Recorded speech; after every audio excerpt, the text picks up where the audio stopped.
Turn to Psalm 126.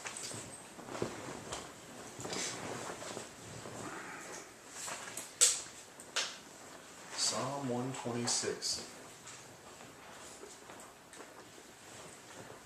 This first verse I've liked for a very long time. And in starting this, I'm just going to throw out, everybody goes through things. This is dealing with the captivity of Zion, the captivity of Israel. And there were quite a few captivities. You know, they were taken over by the Babylonians a couple times, taken out. But there were other times that Jerusalem was taken over, or, there were wars going on and held for short periods of time. And in saying that, in our lives, there's times that we have great captivities where you feel like you have no control, life has been taken over, you're not directing your life, you don't have a say in what goes on, and you're not free.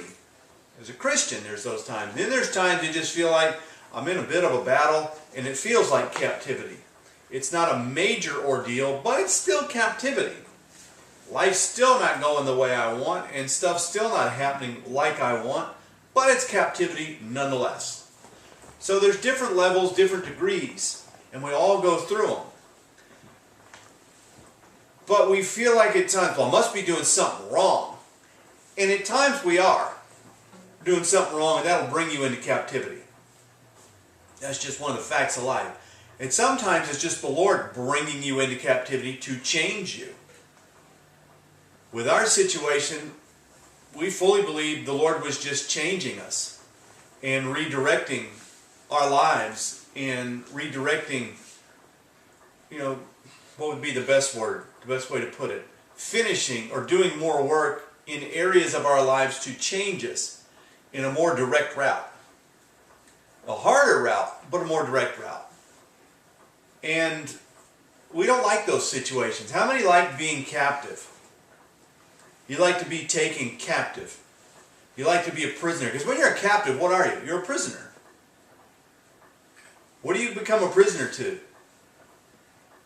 Your circumstances. Your life.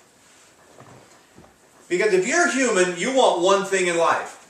You want to do what you want to do, when you want to do it, how you want to do it. You don't care how much it costs or who it costs. You just want to do it. And don't tell me I can't. Anybody in here like that? Money? Who cares? We'll just charge it and pay for it later. So what do? We have that good time, and for the next 18 years you're paying for it. Well, that doesn't work. But we still, see, that's where we have the capacity to say, I don't care about the consequences. I'm not going to be a prisoner at all costs. I'm not going to be a captive at all costs. I don't care what it costs me. I don't care who it hurts. I'm just going to do it. And that doesn't work.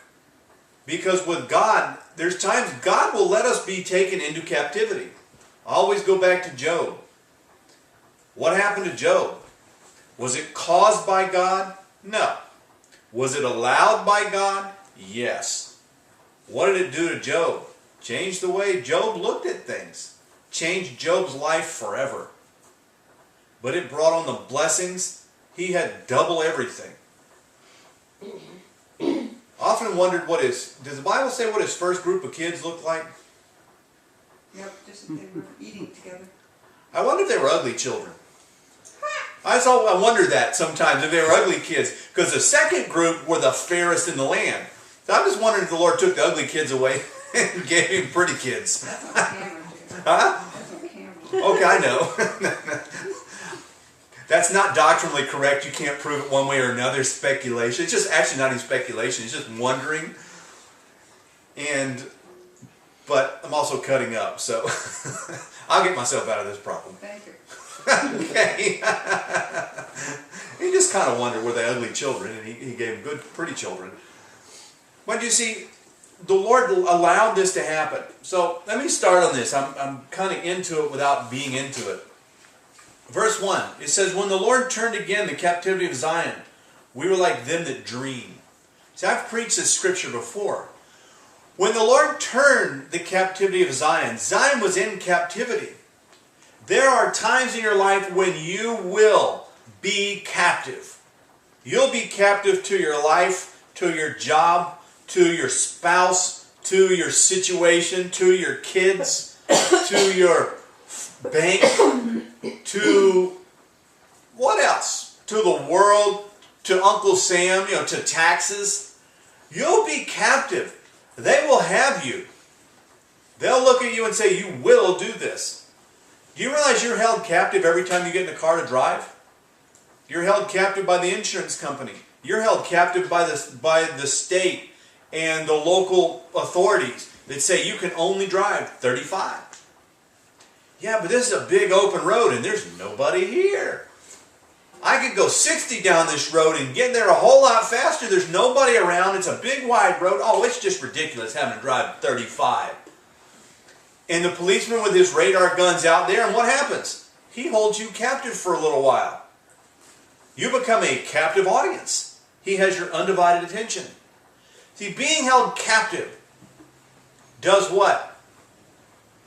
It grabs your mind. It grabs your life. It grabs your situation. It grabs your thoughts. And it holds you. Because when the policeman has you, you're listening to him, aren't you?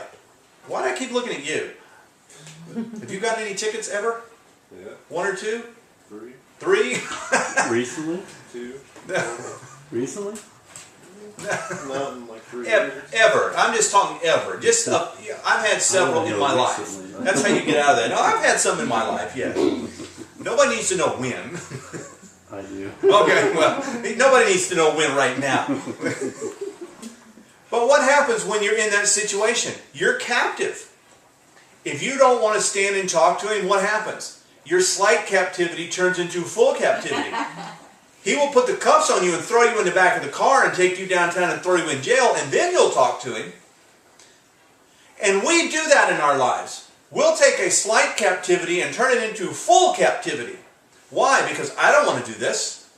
I don't want to go through this. I don't want to have this job. I don't want to have these problems in my life. I don't want to go through this emotional situation. And what does captivity do? It brings up what's in you. I always love watching those shows where the policeman stops somebody for a traffic ticket. You were going 2 miles over the speed limit, and they get irate, and they start screaming at the policeman, and they start jumping up and down. I heard a story once, a friend of mine told me a story once that he fired somebody. He ran a car wash, he owned a car wash, and he had to fire somebody. And the guy came back. He couldn't just take being fired. So the guy came back to chew him out. He was going to tell him, you can't fire me. So he got on the phone when the guy was walking up. He got on the phone and called 911, called the policeman. Well, the nice little female, lady policeman, city policeman came up. She drove up and got out and said, sir, you'll have to leave. And he was already irate with the guy. So he turned it on the policeman and started to tell her how it was. A little bitty lady cop. She looked at him, jumped up. He was taller than she was. She grabbed him by the back of the hair, slammed his head on the back of the car 3 times, jumped on him with her cuffs, and cuffed him and threw him in the back of the car before he ever knew what happened. He made a little situation really big and really bad really fast. How many times do we do that? We take our captivity and make it bigger. We take our captivity and make it worse. Captivity is designed to bring out what's in you. If something happens, it'll surface what's in you. What do you do with it at that point? Make it better, go through it, or make it worse? See, I want it to be small. Lord, take me through this. That I can go through my tests, go through my captivity, and wind up on the other side changed very, very fast. He says, when the Lord turned again the captivity of Zion, I want God to take my captivity and turn it quickly. Turn me back to freedom. When He turns it, what happens? We're like them that dream.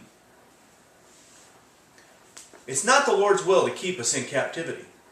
It's not God's will for you to be in captivity and stay in captivity. Whom the Son sets free is free indeed. How many believe that? Freedom and captivity don't have anything in common. But your flesh will hold you captive. Because when it comes down to it, that's all it is. We're not captive in the spirit. When Peter was thrown in jail, what did he do? Paul and Silas, that was when Peter was it Peter? Paul and Silas. Peter. I think he laid down to go to sleep. They would cut his head off. What did Peter? Yeah, Peter. That's captivity. That's big captivity. We're cutting your head off tomorrow. He went to sleep. Fine. Chained up, went to sleep. What happened? The Lord came in. The angel of the Lord came in. Kicked him. Peter, wake up. How many of you would be sleeping?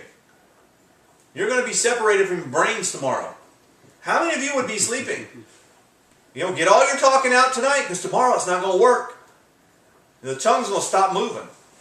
Would you talk yourself into a frenzy? Or would you, like Peter, just lay down and go to sleep? In chains, between the guards, angel of the Lord came in, kicked him, said, Peter, get up, let's go. Chains fall off, he gets up, gates open, walks out, gates open, walks out. The clothes behind him. Because the guys came in later and looked in. Where's Peter? All the doors are shut, everything's tight. Where's Peter? He became like one that dreams. What's possible when you dream? Everything. How many of you had some wild dreams in your life? I mean, you were just out there, superhero kind of, I'm king of the world kind of stuff. You can do anything in a dream. If you can dream it, that a dream is everything is possible. In Joel and Acts both, it was taken from Joel. What does it say? Your old men will dream dreams. They will be able to see the impossible. Virgil preached that a little different, but I'm going to take it the other way. The old men will dream dreams. When you're dreaming dreams, what happens? You are seeing the impossible. You are seeing, I can do anything. You have no captivity. That's where you're totally free. In the Spirit of God. You've been loosed from the flesh, the captivity, the chains have been taken off of you. When the Lord turns again the captivity of Zion, we will be like them that dream. When God moves you from your captivity into freedom, what happens? Everything. Anything. Whatever you want. Whatever, if you can see it, it's possible. If God can speak it to you, you know it's possible. We're like them that dream. How many dreamers do we have in here? That I can do anything for God. No matter what's happened behind me, no matter what I've done, where I've been, who I've hurt, how stupid I've been, I can still dream. And God will do my dreams. Why? Because He's taken my captivity away. And my dreams are for one thing, to do the will of God. His will is never for me to stay in captivity. If you can get that, you can realize it's never, never for me to be a captive, a slave to my flesh. Now, does that mean I'm getting out of my marriage? Because the old ball and chain, I haven't used that term in a long, long time, since we got married. 11 years now. Yeah, the old ball and chain. It's not to release me from the old ball and chain. It's to make me happy with the old ball and chain. I like dragging her around. I like this ball and chain. It's not as bad as I thought. Keeps me grounded.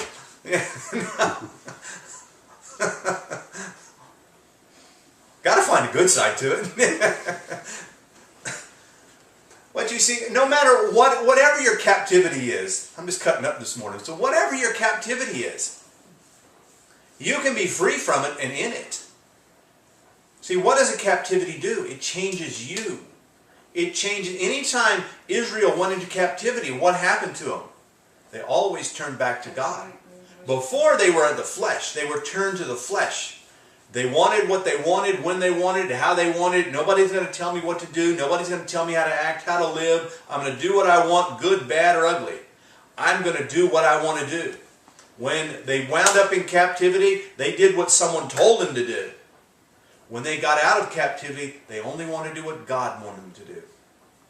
They came back to the pressure on their lives was not as wonderful, was not as good as they thought. It wasn't all it was cracked up to be. They turned back to God, got free, and now we're dreaming. I can do anything.